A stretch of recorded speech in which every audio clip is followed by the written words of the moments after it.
detective thrill me. Thanks for joining us. We've had a couple of weeks off, really. There's been a little bit of a gap. I believe you were away, Jared. Jet setting, mate. Jet setting. Vietnam, I believe. Yeah. Nice. A bit of Singapore in there too. Singapore in there as well, mixing up. But tonight we will finish off Hell Motel, episodes 7 and 8. Before we get to that, we're going to do a little bit of what we've been watching. Then we're also going to have a quick discussion about the latest in the Friday the 13th universe. Jared. Or the Jason universe, sorry. So that could be interesting. Straight out of the gate, Jared, I finished off Poker Face Season 2. Really enjoyed Poker Face. It's kind of old school, very much like Columbo. It's very much fashioned around Columbo. But I really like it. I think it's good. I finished The Bear, Season 4. I think it's time for The Bear to finish. It came out of the gate well, but it stumbled about episode 4 and never regained its footing for me. I think we've seen as everything we need to see from it, and it's time to give it up. I watched a documentary on HBO called BS High about this bloke who basically put together his own fucking fake school to play football. Yeah, so it wasn't Donald Trump, was it? No, football. It wasn't. He puts together everything that's fake. Oh, sorry, that was a fake university. But yeah, Trump University with many graduates, I believe. No, this was similar. Guy was basically a con man. He essentially took kids who were sort of still had a dream to play football, but they didn't go to a school. The school didn't exist. And he talks throughout the documentary, and he starts out like you sort of early on. You kind of there's a comedic sort of element to it. And I'm thinking, yeah, this guy seems all right. He's a dreamer, but he's just a bit misguided. By the end of it, I was just like, this guy's a fucking flog, absolute flog. He fucked those kids over. He gave them some kind of hope, and then just destroyed it. Yeah, just because he's a fucking con man idiot. So it was quite sobering towards the end because the kids were just like, the guy's just a prick, you know. And one kid, he after being through this debacle, because they ended up on national television, ESPN, against the best high school team in the state, in the country, got fucking walloped, 58-0. Several kids got badly injured. And this poor kid, the quarterback, he after going through all this shit and then, them kind of getting flicked because they weren't really a school, another school actually said, well, we're interested. And he accepted. And then the fucking, the governing body said, well, because you've been on this fucking team with these dildos, you're not eligible. So they took it away from him. It was just like, what a kick in the balls. Yeah. It wasn't that kid's fault at all. Yeah, that's right. It's just disgusting. Did he sort of file a defence? Well, technically I wasn't out of school. Well, that's what I would have filed. Is it messing with eligibility if I wasn't actually out of school? I was not at school, okay? I was working a trade. Yeah. I was stumping houses. Yeah, I think you should have been allowed to play. I think so. I watched Conversations with a Killer, the Son of Sam. Look, well made. This is another Joe Berlinger one, because they're all Joe Berlinger. Well made, always interesting, but there's nothing new to tell here. Yeah, that hasn't been told 1,000 times. And what I love about Netflix is they are Tubi, really. Because on one hand, they've got Conversations with a Killer, Son of Sam. And on the other hand, we've got Sons of Sam. That Sam didn't do it at all. He did it with half a dozen other psychopathic Satanists. Correct. So, like Tubi, who on one hand, they've got fucking Bigfoot versus, Abominable Snowman. Then we've got, over here, we've got some other shit. Oh, my ears pricked up for a second there because I thought you were going to direct me towards some Netflix fare about Sasquatch and Bigfoot. But again, I'm still listening. It's Netflix to a T. 3 Yeah. episodes. Yep. It's too long. And again, I just said, like, there was one moment right near the end where I was just like, this sums the whole thing up. One of the blokes said it was like something about Son of Sam's 15 minutes of fame or what have you. And I was just like, he's currently getting it. This is what this is. This is what he has wanted ever since he did it. Yeah.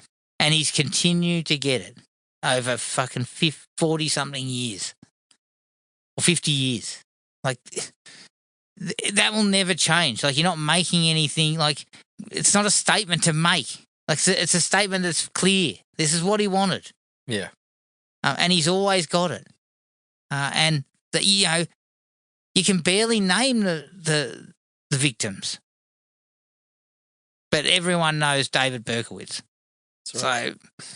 So, like, you're not making anything. Like, that's not exactly fucking a statement that makes me go, geez, that was profound. Okay, so I went to some film, Jared. Some film. I went to the cinema to see Freakier Friday. Mm-hmm. Yeah. Just the whole idea of swapping bodies. In the first movie, it worked well because it was just 1-2 people swap bodies, right? So you got Jamie Lee Curtis acting like a teenager and Lindsay Lohan acting like an adult. That works fine. The second movie, you're swapping 2 bodies into their kids, and it just whenever Jamie Lee Curtis and Lindsay Lohan are together, that generates a bit of laughs. But then we've got to keep cutting back to the 2 kids because they're trying to work out how to turn it back around, and that shit was so boring.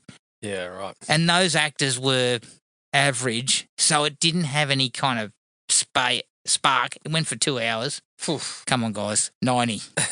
90. Tops. Come on. Tops. 85, if you please. This is a Disney Plus original movie. Yeah, like, pretty come much. I mean, look, you haven't turned me off because I wasn't going to watch it anyway. No, it made money. Yeah. That's the sort of the part Yeah, of it of that's a course. bit interesting, is it kind of made pretty decent money. It's cheap. Probably made for Surely. very It's little. gotta be Yeah, cheap. I would have thought so. It had a cheap look early on. And actually, my daughter said the same thing. She was kind of like, it felt like a Disney Channel movie. I think it was supposed to be, wasn't it? And I actually said that after we came out of it. Yeah.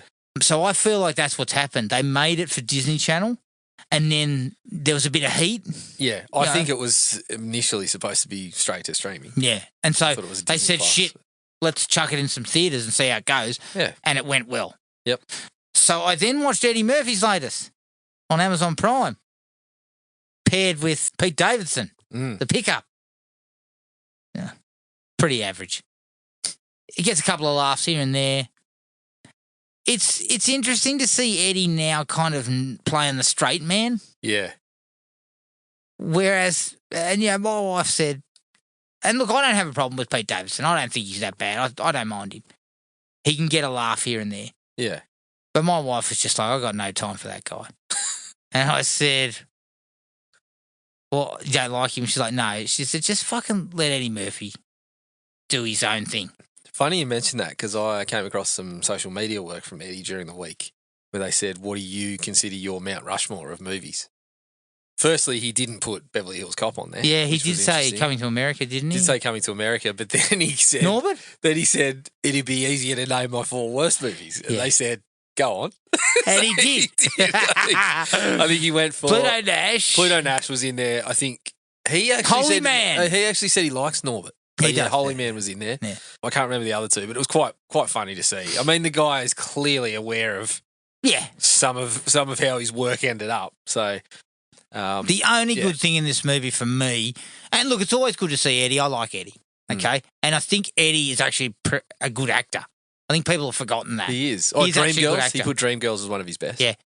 He is actually a really good actor. And he still can get a laugh. He can still get a laugh. The best thing about the movie was her name, Keke Palmer. She was in Nope. Mm-hmm. She gives the movie a bit of energy when she's around. The rest of it doesn't have. And which it kind of sucks to see someone doing some decent shit in what would pretty much be described as shit, Yeah. really. Yeah. I went to the Wolfman too, Jared. So did I. This is an interesting one for me because atmosphere, plenty of it. Yep. Like the atmosphere. Like the ideas, the whole thing of like it's set out in like farm, middle America farmland. Yeah. The whole thing of like the guy that went missing in 95 and they call him fucking the wolf, face of the wolf or whatever, as a mythological type of addition. Yeah. I liked all that. But where things kind of fall away for me was and look, I did actually like the way he comes across some of his heightened senses. Mm. The sound of the spider, which is got really loud, but it's just because it's his hearing. As the movie goes on, the shots get darker and darker, and I couldn't see what the fuck was going on. And the Wolfman just looks like a hairy guy.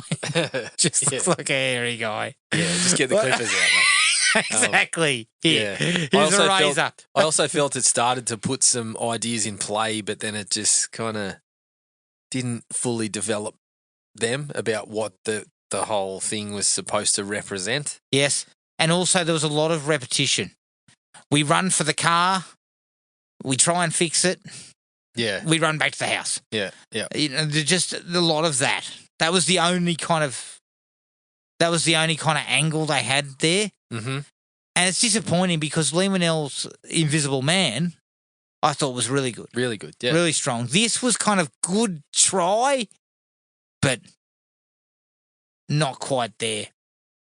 Yeah. No, I hear you. I think you're right.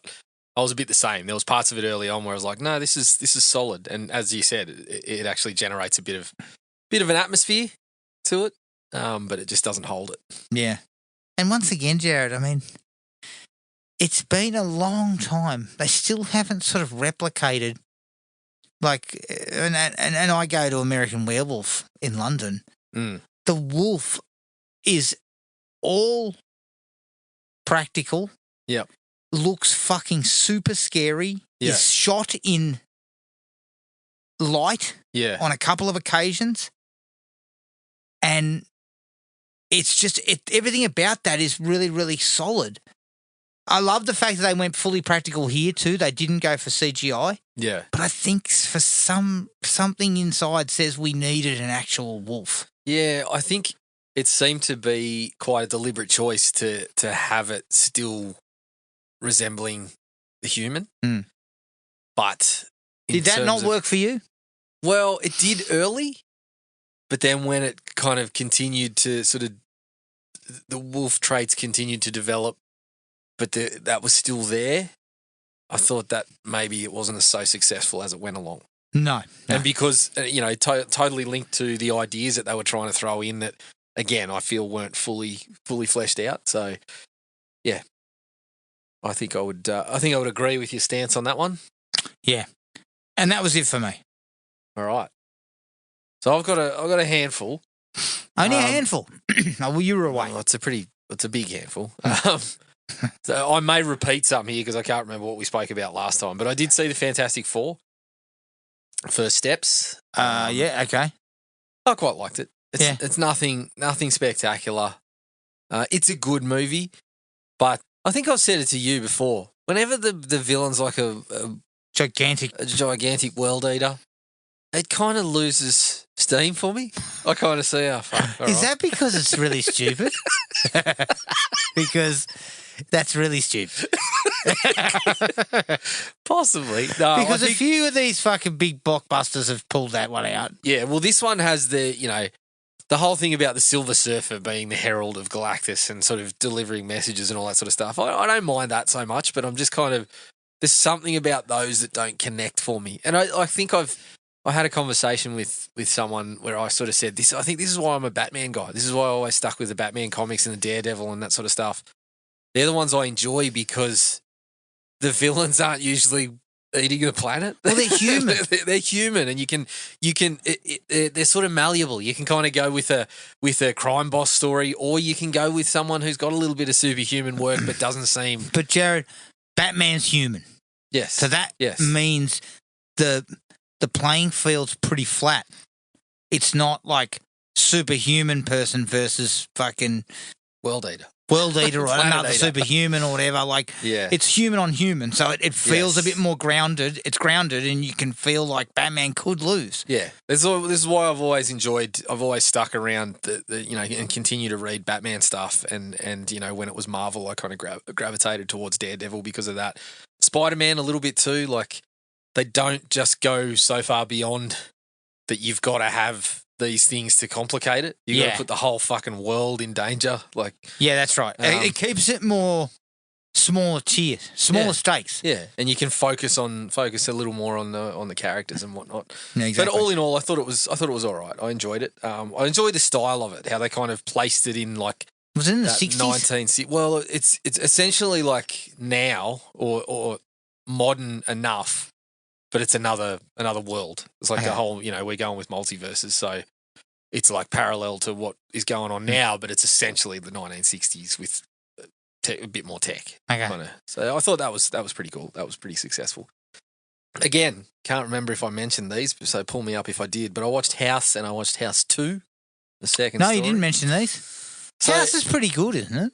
Yeah, it's all right. Like the whole thing is a little confusing because it's got elements of like comedy. Is House Sean Cunningham produced? Yes. Yeah, it is. And Steve Miner directed it, didn't he?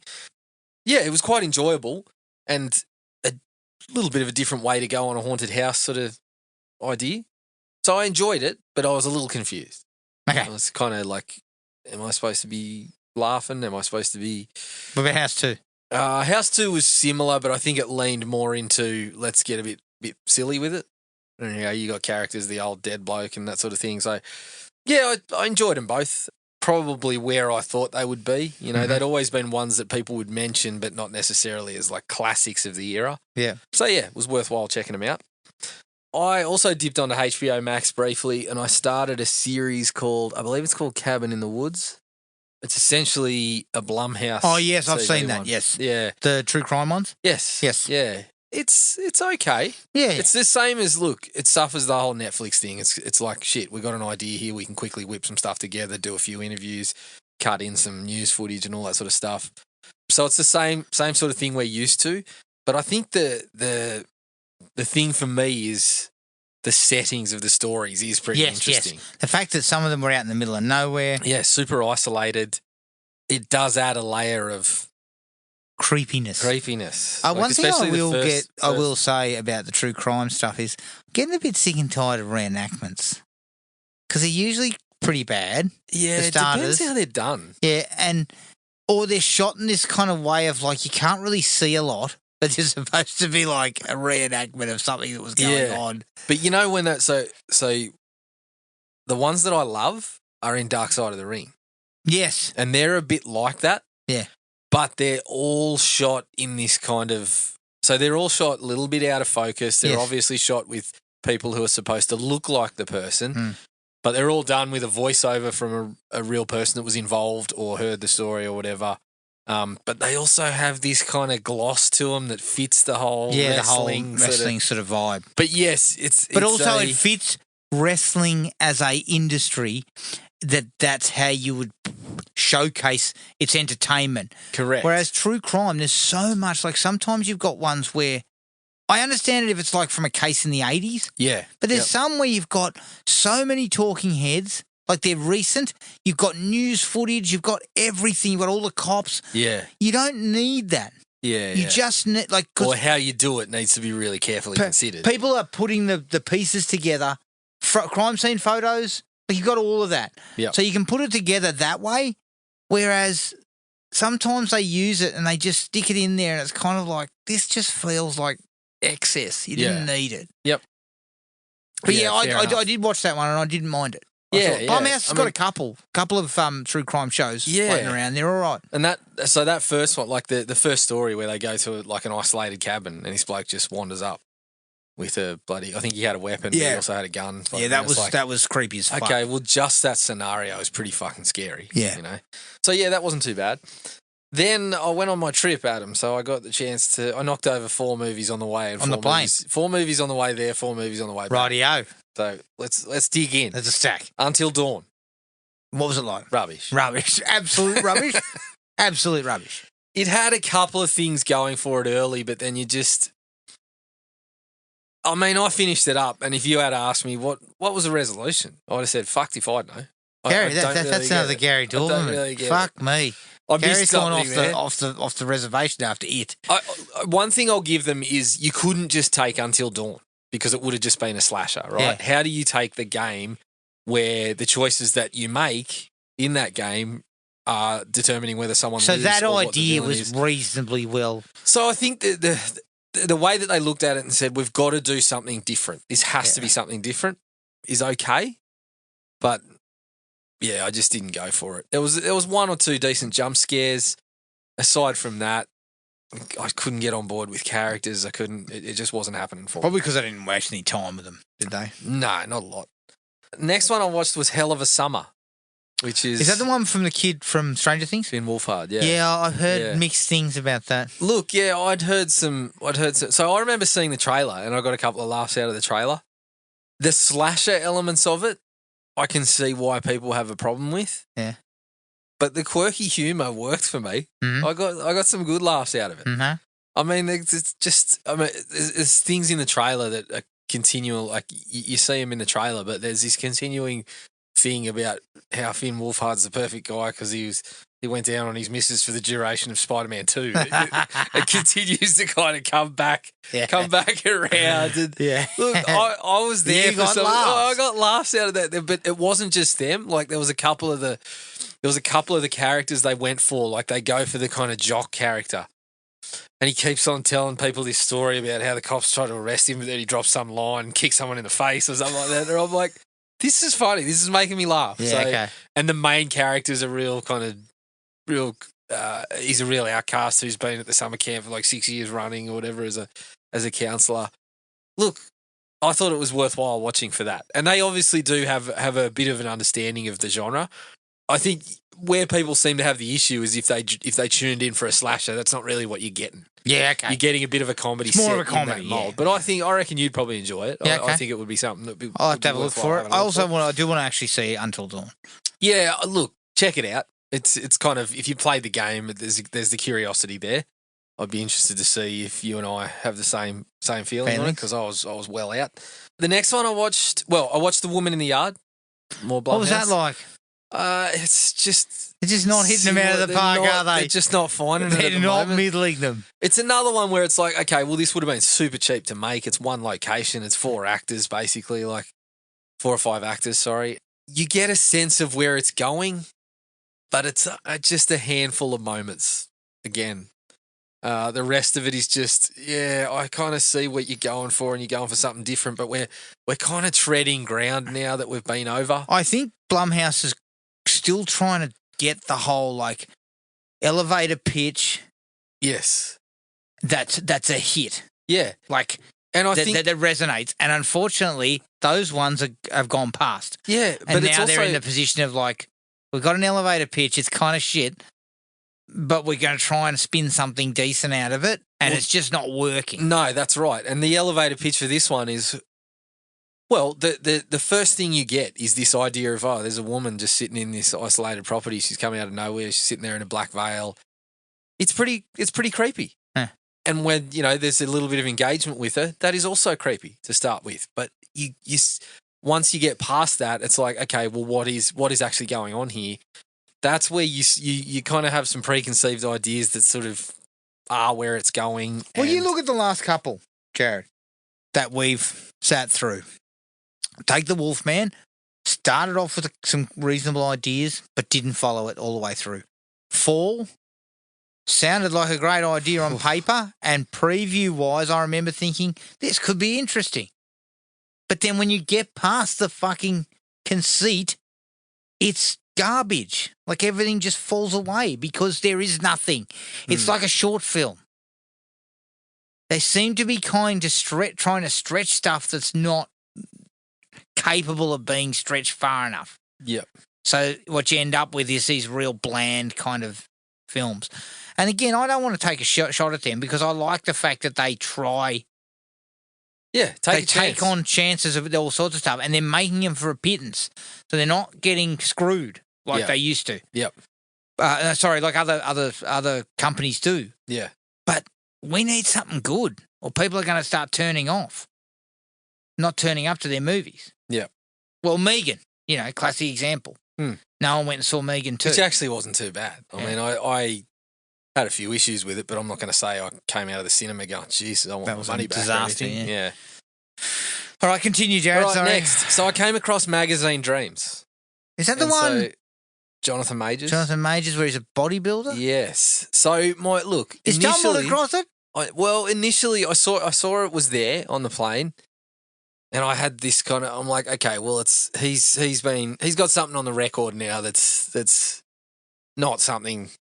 Not great. I don't think it's something that you don't want to be supporting. So I was like, fuck, do I watch this? Do I just leave it? I landed on the thing that, okay, there's a lot of people that have worked on this movie that are not him. Yeah. So it's not necessarily just supporting him. There's directors, and then on the flip side, if I go through every movie I've ever watched and enjoyed, someone that worked on the movie's probably done some shit that I don't agree with. So I was like, fuck, okay, it's not supporting him. I'm just going to watch it and take it for what it is. He is outstanding, just taking the acting performance. Yep. And he's almost the entire film carried on that. Yeah. I thought it was a really good watch, and he is outstanding. So, yeah, it's sad that the guy just sort of put himself in positions that he shouldn't have been in and did things that he shouldn't have done because it's not the first time I've said it. He was on track to a really, really good career. So, yeah, unfortunately suffering the repercussions of his own actions. Yes, but consequences of his actions. But he puts in a very, very good acting performance. Solid, okay. Yeah, it was very interesting. On the way back, Wolfman, which we talked about, Love Hurts, which is the kind of Ki Kwan. What was that like? It was okay. It was entertaining enough. That's by the same dudes who wrote Nobody? Yeah. Fuck me, have they? Pretty similar. Their ideas are all exactly the same. Yes and no. Like it's pretty meek much and mild person who's suddenly who can kick some ass because they're a secret agent or something. Even John Wick. Well, that one comes around. Yeah, that one comes around to the same sort of thing. But I like an action movie. Got enough of an entertaining sort of watch out of this without really getting anything new. Okay, he's just a likable I like him presence. As an actor, There's some other good acting performances in there as well. The next one I watched was Love of an Icon, The Legend of Crocodile Dundee. Oh, the doco about Crocodile Dundee. What was that like? It was kind of nice to watch. It was actually made by Delvine Delaney, so it's very much sort of a tribute to John Cornell. John Cornell, sorry, which is pretty cool. That gives it a bit of heart. Yeah, and because of that, Hogues sits down for a chat. Linda Kozlowski sat down for a chat. Yeah, everyone's involved. Which is good. Everyone's involved. David Gingell sits down for a chat. Sits down. So yeah, it was simultaneously a nice little sort of tribute to him, but also a reminder of fuck, they knocked that out of the park, didn't they? Like it's a fucking gem. Well, it's a good movie, but also like hearing how they talk about when they were pitching it. There's a guy from Hoyts who's there saying, "Yeah, we wanted it," but then we had somebody. They remain unnamed. They had somebody who was involved in film who wrote a fucking 6-page memo about how this is shit. Hogan will never be anything. Like he's a TV star and not a very good one or whatever. So they brushed it because of that. Someone in Hoyts. Someone that was in on the meetings and on the board or something. Because this guy from Hoyts was like, "Oh yeah, we wanted it." And then the old mate who obviously had high standing, 6 pages later, ruined it. That fucking just basically torpedoed it. So Cornell had to then go and sort of raise some funds. And so they're talking to these people. They talk to one of Hogues' childhood mates who just happened to get into investing. And he's like, we fucking went around and got the mum and dad sort of investors in on this. Yeah. and they all made bank. So, Yeah. Fuck me. yeah. It was, They would have done all right too because it made a lot of money. yeah, so it wasn't a bad watch. Last one I watched on the plane was Transformers 1. Oh, the animated? The animated one. Yeah, it wasn't too bad. Yeah, I heard Wasn't that's too bad. okay. Heard that's okay. Yeah, it's just kind of, it's treading ground that we've seen where it's taking the two villains and showing a story of how it's kind of the whole, Professor X and Magneto, they used to be buddies and all this sort of stuff. But, I quite liked it. Outside of that, I dipped into a bit of John Woo and Chow Yun Fat. Hard boiled? The Hard Boiled. Hmm. Hard Boiled was excellent. Had a lot of, John Woo staples, the slow-mo and everything, but really, really But that good. was the early John Woo. Early so John that Woo. was, where those staples came from. Yes. So I thought I circled 3 of John Woo's older pre-Hollywood works that I wanted to check out. So that was one of them. But I took a sidestep too because City on Fire, which was another Chow Yun Fat one from around the same era, was on Tubi also. So I had a look at that, and it was pretty good as well. You didn't happen to dip into the John Woo Dolph Lundgren collaboration, Blackjack, No, did you? I didn't. Although I You think need it to might find be there. that. But yeah, the other ones I circled. The first one I started to watch is called A Better Tomorrow, and then I want to watch The Killer as well. Yes. So I'm seeking them out, but Well, there is noted films. well, aren't there? yeah, they were kind of the ones that got him into Hollywood. God, really, look at as where far he's as I ended know. up. That's a bit Fuck rough. me. Well, what was that shocking Christmas movie we watched of his? Silent Night. Jesus Christ. Yeah. Yeah. But yeah, outside of something else we're going to talk about, that was all I've watched. All right. Let's have a little chat about that other thing, Jared. The Jason universe, which currently has produced how many tweets was it, Jared? Like 2 or Well, something? over 12 months, I got 2 emails. But, 2 emails. There they're you go. starting to pick up steam now. They're really starting to pick up steam. The Jason universe has finally released something film sort of based, I guess you'd say. Yes. It's a short film. It's 15 minutes long. It's called Sweet Revenge. It's the first time we've seen Jason since the 2009 remake. And it's a quick watch. There's not much to it. It's professional. It's professional. It is actually made by somebody who's a filmmaker. I believe he was the director of Wrong Turn, the remake of Wrong Turn, which was fucking garbage. But I didn't have too many problems with it, Jared. I mean, it was a slasher movie in a 15-minute, 15 minutes of slasher work. And it just so happened to have Jason, and it happened to have the Jason theme and everything in it. But I'm going to say this. Is Friday the 13th having trouble convincing people to make a full-length film? Because this just kind of feels like fan stuff. So are they struggling to get people to buy into the Jason stuff anymore, or what? I think I'm more in the camp of this is a quick way to get him back in the public consciousness. Maybe, but I mean, I would have thought that as soon as they fucking fixed all that bullshit, someone would have been chomping at the bit. I still think Jason that's film the together. case, but I don't know. Maybe they don't want to do one at the same time as Crystal Lake. Maybe. Um, I mean, I found Sweet Revenge to be just average. Like, I remember watching. Remember Never Hike Alone? That was Yes. much better, yeah, and it was fan film. yeah. Well, in a way, that's what this feels like. Yeah, There was certainly some things I liked about it. I thought the music was all right. Yeah, music I was thought, good. Like the costumes were kind of. It felt a bit like the game. They sort of evoked the movies a little bit. Yes. But yeah, all in all, it was okay. Yeah. I thought it was all right. I thought probably not a bad place to go with an idea like this. I would expect another email from the Jason Oh, universe. fuck. though. I didn't even get one Oh, about what this. the Oh no, I fuck? did a couple of weeks back. These I guys think. won't even bother with that. Yeah. Just like I said, I think it was just a quick way to get him back out there. Because aside from that, it was multiverses. Oh, fuck, Jason's in multiverses. Great. Multiverses went under about a fucking month later. Here's the question that I've got though, Jared. Would it perhaps not be better to have held until Crystal Lake? Because Jason will be in Crystal Lake. I think it's like a soft launch, that's right? that's the word on the vine. I think it's like a Jason's soft in it. launch. Like, it doesn't matter how this goes.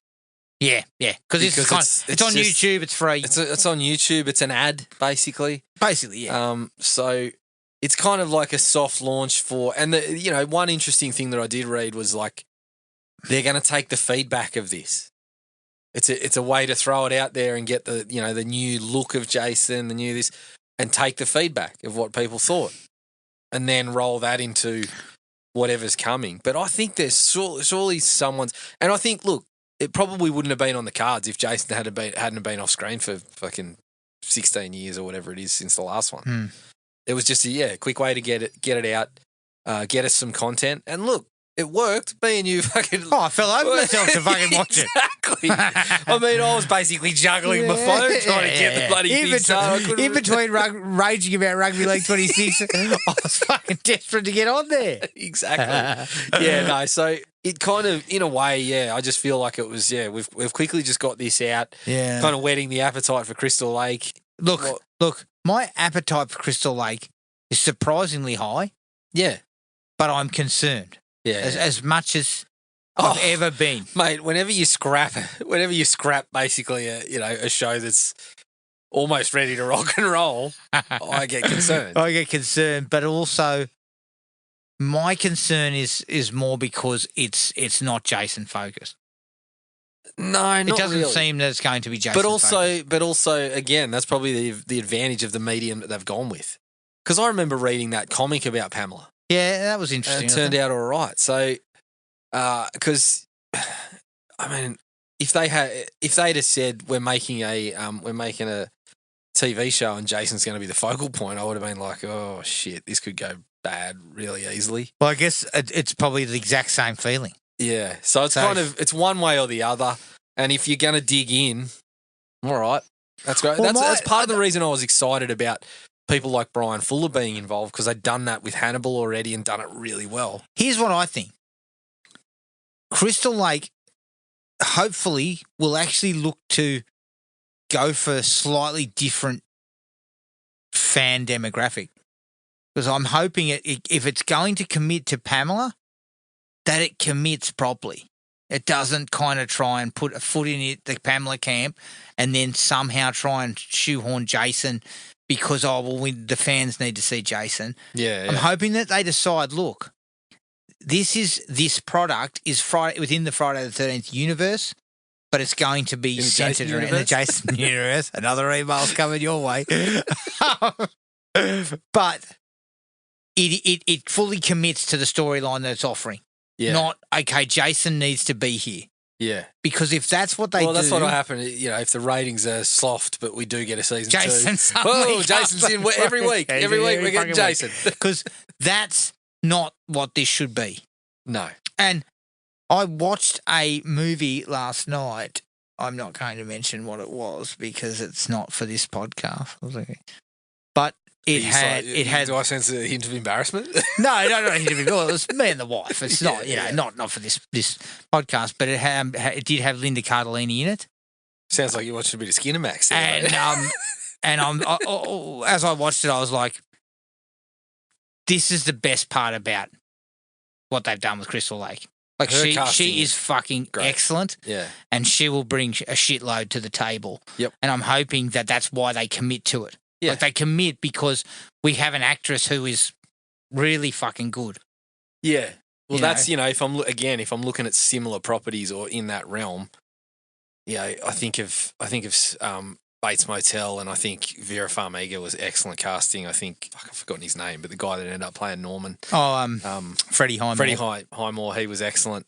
You go to Hannibal, the two leads were excellent. Mads Mikkelsen. The casting is crucial for this shit if you're dealing with these characters that have been, we've already got an attachment to. You really got to nail it. And I think casting is key here if you're going to take the approach that I feel like they're going to take, which is this is about Pamela.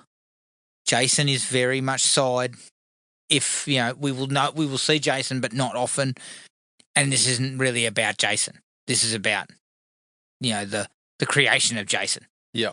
And if they go down that route, they've got a fantastic actress in charge, and I think that if they commit to that, we could see something really, really cool.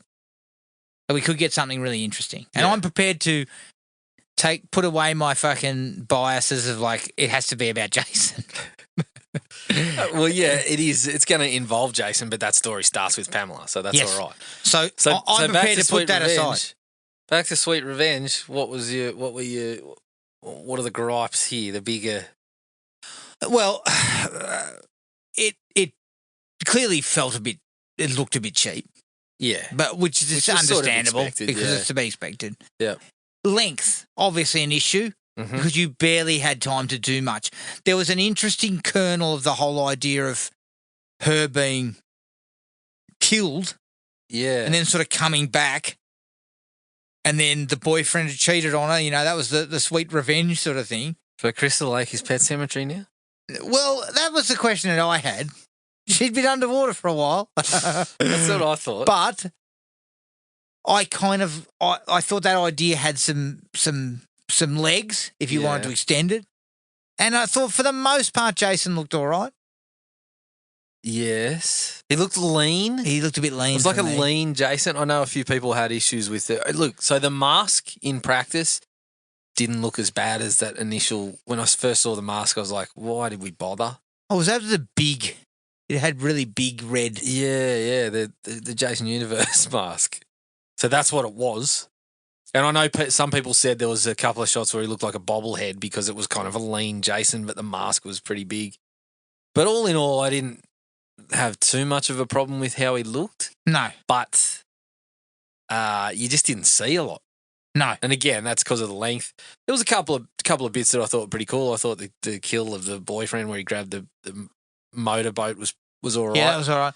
I also like when she came back and found a guy hanging from the fucking from the clothesline in a half. Yes. Yeah, that was pretty solid. But yeah, all in all, again, it was an idea. It was an idea. You throw in this thing about her coming back from the dead, but then you got 10 minutes and you just kind of okay. Yeah. So she cuts someone's head off, and then she's standing face to face with Jason, and then what? Yeah, it was sort of. I don't know whether it was worthwhile. I guess, like you said, if we get 15 minutes, it's 10 to 15 minutes, and we just go standard stuff, people are probably going to complain as well. So I'm kind of, I'm all right that they decided to go for something a little different. Well, you're kind of damned if you do and damned if you don't. Yeah, in a way. But I thought they hit some of the marks that I was looking for. I'm still slightly fucking concerned about what Jason Universe people in charge of the Jason Universe seem to be wanting to do. Okay. Look, is that just based on their email output? For me, their email output. Who the fuck's still using emails? Just get on MailChimp or something and have it all automated for you. Well, that's what they've got. They're sending out fucking MailChimp emails. But for me, don't play around with the mask. Go back to the fucking mask from part 4. That's Jason, right? Yep. Go back and recreate either the one from 3 or 4. Yep. That is Jason to a T. Stop fucking around. Secondly, Crystal Lake, good idea that you want to go for Crystal Lake, but I need a feature film. That's the first thing on my mind when I untangle the shit I've just been through. And I say, they say, it's been a long time. You've now got total control of this property. Yeah, I am immediately shopping. Yeah, who wants in? Yep, and just get it. Just that's the perfect time to stick with formula, right? Because but then we've been waiting a while. But you know what, Jared? Bang, emails are coming out left and right. Fucking, we have just signed up. We signed a deal with this filmmaker. Yeah, build some fucking buzz. Is it the perfect time for Blumhouse to get on it? Yeah. Because Blumhouse. No, it's actually not. No, it's not. Actually, it's not the right time. We've got a distressed asset, and it probably distressed Jason Blum. We get it for cheap. like Blum lowballs, you know that. He fucking lowballs Victor Miller straight off the bat. They go to the first meeting and say, "Look, We can get you three emails a year. What do you reckon? That's our first port of call. We're going to bump your email output up by 50%. Yeah. We fucking triple the output. You know what? I'm shopping it though. Shopping. Well, you have to. You have to immediately. But because there are filmmakers with some decent standing who will have ideas for it.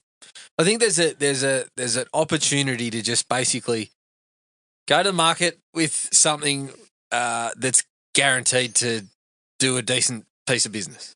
Mate, it's a fucking $15 million budgeted fucking straight up slasher. Yeah. With Jason. Yep. It will make fucking 10 times that.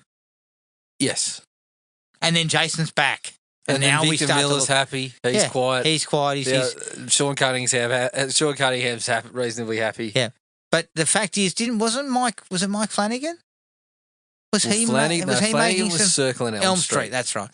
There's got to be some filmmakers out there who are interested who've got a pitch for Jason. Of course. So go straight to market and get somebody signed up.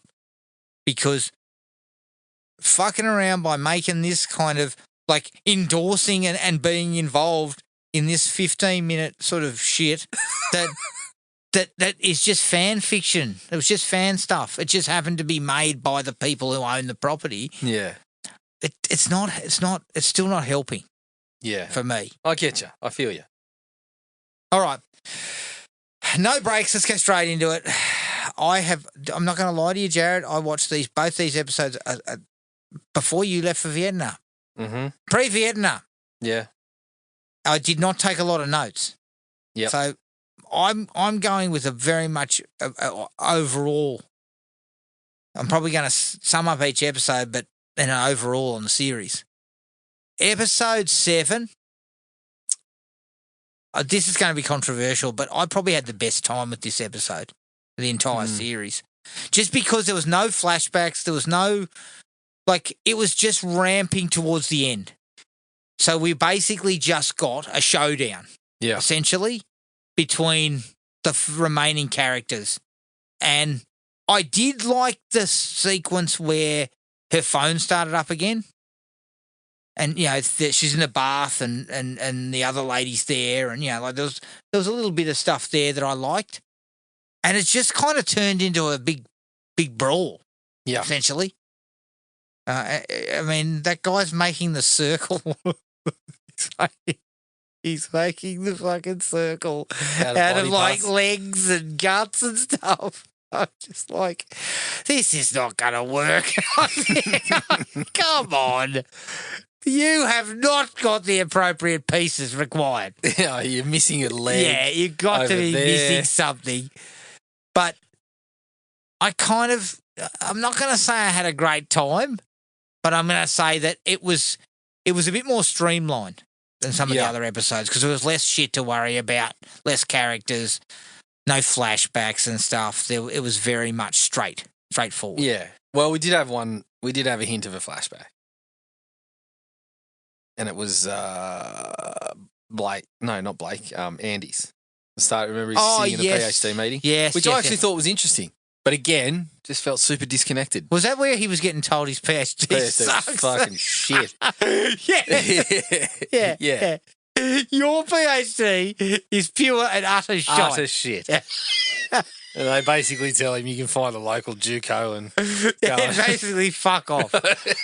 Yeah. Okay, but that was right at the start, wasn't it? That was right. That was the opening bit. And I agree that I did also like Shirley and Paige going at it. Yeah. Was pretty intense. That was pretty good. They actually sort of they streamlined because it was the 7th episode, closing in on the finale. Yes. And they had nobody to root around with, nobody to walk in and fucking abuse each other about who was the killer and that. No. It just kind of got down to business. So I had as best as I could get out of it. All right. Yeah, so that was okay. That was okay. Then it kind of ends with everything being the two killers being dispatched, so the two old killers being dispatched. Yes. Their fucking ridiculous plan just being thwarted which was super unsatisfying. Well, it was easy. They just kind of fizzled out, the pair of them. So, and this is where this is my issue. We start the episode with these guys stashing bodies and talking about the bloody Satanist stuff, and we've been waiting 30 years for this night and all this sort of stuff. What was the name of it? Beelzebub? Baphomet. That's it. Look, we went away from that for so long. We started. It was Hell Motel. We're writing a Satanist thing, and as you said, we spent 4 or 5 episodes of people yelling at each other, and we're not even worried about this Satanist. It's just popping back in here and there. Yeah. So I mean, fuck. I come back to the demonic vision Crow had, and I'm like, okay, so I understand. Yes, he was tripping balls. I get it. He was definitely tripping He was balls. definitely tripping, but you can't just throw that out there and then just leave it. Yeah. And that's what we've done with like everything for the series. Yeah. Like all the left storylines that just never got ended are like strewn around like fucking corpses, it needs to mean body something. parts. Like And I mean, he comes back and yes, he was tripping balls, but I get that. But like, yes, he was tripping major balls. you can't put that on the screen and then just have it. We just leave it hanging. Yeah, and then The same. Oh yeah, this guy. He was. He went through one of the biggest. He survived a massacre, but then we come back and we tell that whole story. We come back and we kill that guy, and that means nothing. We had another guy, or the same tripping balls guy, who was involved in some bloke in a interrogation, fucking banging his head until he died. Again, that meant nothing to our main story. This is the problem that I've got with the whole series. yes. And so when we were going off on those little tangents, when we started to do that, Baphomet was on holiday. Like, yeah. He was in the Vietnam Satanist with a slow, quick he was stop watching over 4 in movies. Singapore. But the whole thing just kind of meant Yeah, nothing. so Andy being told his PhD was pure rubbish was also meant nothing. It's another interesting idea because they were putting together this whole final girl thing, and they were putting together, the whole violence and desensitizing argument. They were going to try to put it. There was a little bit of meta stuff, But again, it just wasn't part of the story. I think all that shit was supposed to roll into the last episode, which I'll get to, and I'll fucking rage about that last episode. But so aside from that, this might be one of my biggest dislikes of the series. yeah, It tied in with the old heads just fizzling out. yeah, fizzled. Just absolutely fizzling. When we finally get phone service, Yeah. and we get these 2 dildos posing for pictures I of know. a cult bookshop website, did I laugh, Adam? I just kind of sat there and that went, seemed like a really wanky way to kind of tie it up. Oh, when I saw, when you see the picture of Shirley, I was kind of like, what? And then she scrolls to the next picture, and it's the pair of them in robes, kind of stony face staring at the camera, and I fucking laughed so hard. I was just like, no. Yeah, that's This cannot be the way that it comes out.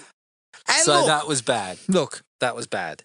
but that had been the issue of those 2 guys and us knowing who they were had been a fucking issue from the start, Jared. Yeah. They should have tried to toy with us. But that's not an issue about us knowing who they are. That's about an issue of how they revealed that information to the character. Yes. Yeah, that was bad. But what I mean is, I just feel like we could have got more mileage out of the idea of there are 2 killers here Yes. from a previous murder.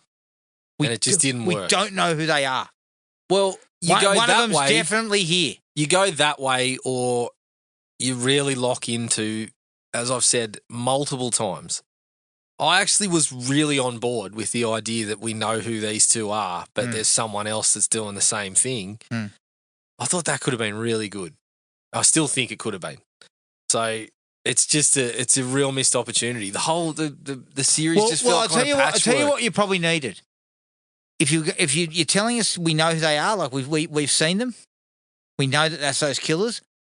Each murder committed needed to have some kind of like occult leaning. Like it needed to have something happening. Well, I So still opening think, up the Baphomet angles further. either that or They just never did that. whatever the backstories are, they had to be tied in somehow, and none of them were. No. Crow saw had the vision of the woman who was killed, but again, that just kind of meant nothing. I mean, you probably go back and watch it, and there might be a hint to what's going on, but it just didn't.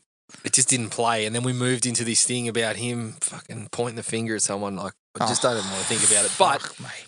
it's just like there was never a point where we played with which one of them is it. Yeah. There was never a point where we played. There was a couple of times where the old killers were there seeing it, and you could see they're like, oh. But there wasn't much of a, is it Shirley looking at it and going, is that Floyd? Yeah. Or, there wasn't enough of that. Mm-hmm. And we only had once where the two of them came face to face, right? Yeah. There was only once where there was two Baphomets. It was disappointing. Very disappointing. I don't know what else to say. I mean, the last episode ends with a kind of like a cliffhanger. Not a cliffhanger, but there's the Baphomet costume on the roof. Yes. And I was just like, so we've just so murdered. you're going to find that. Yeah, the police are going to find that. But also, Jared, I felt like it was almost like a bit of a, not a cheat, but it just kind of dragged things out a bit further. Yeah. Yeah, it did. Like, there's another episode to come, and I was like, this could have all been wrapped up. Well, there was a point in this episode where I actually, and when I came back to it, I was kind of, thought to myself, maybe I was just hoping for something more to come because it was just heading in a direction that we'd already discussed. But there was a point where I was sitting there thinking, has Shirley played Floyd all this time? Well, or something like that. That would have been interesting, Jared. Like I was hoping we were going to come around to, all right, well, we're going to have the reveal. We're going to have all three killers there, but there's still something to be played out. Jared, you know what would have been great? That she had been playing Floyd and she killed him to finalise the circle. Do you get what I mean? Because they needed another body. Yep. She killed him to finalise the circle. And then that's where we're trying to say, okay, does this fucking ritual actually work? Yeah, that's what I actually thought it was going to be when they found Blake kind of mixed up in the snowblower. And they were saying, is this going to work? That's when I thought, Shirley said something like, oh, we'll make it work. Or one of them said that. And I thought, ooh, are we going to get that one of you kills the other one to be the ninth person or whatever? Yeah. I was still hoping for something like that to come. It didn't come. But a lot of flies around Blake's body too. Fucking hell. I'm not picking up that shit. All right. Do we dig into the finale? Okay, the finale. Look, if I had to give that a score out of 5 episode, 2. Yeah, probably the same. And I hate to do this because I love what these guys do. I'm a big fan of what they do. Yeah, They're obviously, I do. They get the same actors back too, Yeah. which says, it's probably an indication that we've spoken about this stuff before. It's probably an indication that they treat the people well. It's a good environment. And up until this series, most of them had been okay, especially with Ripper, which I felt was their best series. Yeah, I love that. So it's hard to kick the shit out of them for this, but this last episode is fucking it was a miss. Horrendous. Maybe I wouldn't categorize it as horrendous, but I didn't enjoy it all that much. Straight out of the gate, it didn't fully. It tried to play 50-50 for you. Yeah. Or it could have been him, it could have been her. Yeah. We're not 100% sure. We're going to leave it ambiguous or try to leave it ambiguous. There was a whole thing about her being kind of shafted as a star. Yep. Which could have been interesting, but wasn't fully explored. And then there was him, the fucking PhD, the rubbish PhD who's absolute rubbish. I've written better assignments than that guy. But and he maybe fucking the desensitized violence and stuff. He got desensitized by the violence and he just snapped. they were reasonably interesting ideas, but the delivery and the execution of any of that was just horrendous. Yeah. It was really bad. Really bad. And there was my wife sort of put this to me. She was like, remember how he brought up the fact that I found the skull, or I found the head in your room? And my wife was like, is that going to come up in the film? Like, when they go to watch the film that she's just made, is that going to come up and that's an idea he realises, well, fuck, only she could have, ties her to having done it? Yeah. And then it just came to nothing. Like, it was not really covered in any way. And I never fully understood who they were trying to pin it on. Were they trying to pin it on both of them? It was him. It was him. Because he was their son, wasn't he? I think so. Yeah. But it was very clunky. It was like he'd set her up. There was some recording thing and it was just a big jumble of crap. Basically. And didn't I tell you? I said, look, it's pointing towards her. Mark my words, it's him. Yeah. I remember saying that. Yeah, he's spot on. No, I think it was really that's where I got convoluted. It was the conversation at the end where they were talking to each other and they were basically pointing out that this is why it's like you could have done it. This is why it's like. But when he started talking like that, basically, confirmed that he That's was right. their You son. loved her. That's what she kept saying to her about. And then she stabs him, and he starts doing the help. It's like, he set her up. That's what I got out of it anyway. Yeah. It was badly handled. Yes, and it wasn't super satisfying. No, it was not. It was not satisfying at all. And that's unfortunately these things happen when you're gonna try to run with the mystery ones. Like we've seen it so many times now. It's hard to come out with something that's really gonna hit a home run. No, and we've seen a million of these movies and shit where they're trying to do different things with who the killer is and that, and you've got double killers and triple killers, shit like this. So when you whittled it down to two people and you gave them a whole fucking episode, I mean, I'm not going to lie to you, Jared. I take a line out of your playbook if it was just a big group of shit that I wasn't that interested in. Yeah. Which is kind of how that sums up the episode for me. Yeah, unfortunately. Yeah, none of that worked. No. At all. And the fact that you've explained to me it was him via this, and this that I picked up on. I could be wrong. I'm not confident of that. Oh, yeah, confident. But the reason, the fact that we're not confident says that they didn't do a very good job of explaining what the fuck was going on. Yeah. I mean, the idiots in the back like myself. Somebody I need a else full might explanation. have I worked need it out flashbacks of people stabbing and all this sort of stuff. No, I think look, that's where it came out. And it's the same with you. I thought once they started to go with his thesis. Look, once he had a flashback and then didn't die in the episode, I'm like, bingo. That's him. But it just kind of, it seemed like they were trying to tie that into the film stuff at the end.